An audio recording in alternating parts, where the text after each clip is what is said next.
وين بدولة الخروف الأبيض والأسود؟ بس هم يرجع عليه من يرجع على الحكومة اللي ما تعرف تاخذ القرارات الجريئة الشجاعة وتوقف بوجه المفسد.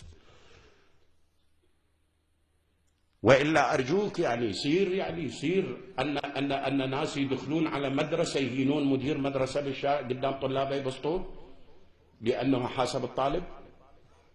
يصير أن مدرسة من المدارس تطلب نجدة لأنه هجوم على المدرسة يبسطون الكادر التعليمي.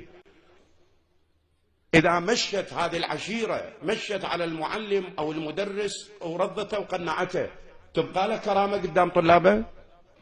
يبقى بعد يمشي كمدير مدرسة ويحاسب طلابه وهو البارحة مبسوط وربط برقبته ويسحلون بيه الجماعة لأنهم حاكي ابنهم قايل ليش ما محضر أو ليش غايب أو ليش متأخر؟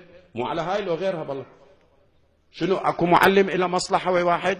وانا اكد لك هم الامم اللي ما تحترم المعلم تبقى تراوح وترجع لي وراها، مو تراوح بس، لانه المعلم يجب ان نشعر باننا مدينون للمعلم بكل عناويننا وبكل اطيافنا، من رئيس الجمهورية الى اصغر موظف. الكل مر على المعلم وعلم الالف والباء وعلم الف باء الثقافة وخلاه سواء ادمي.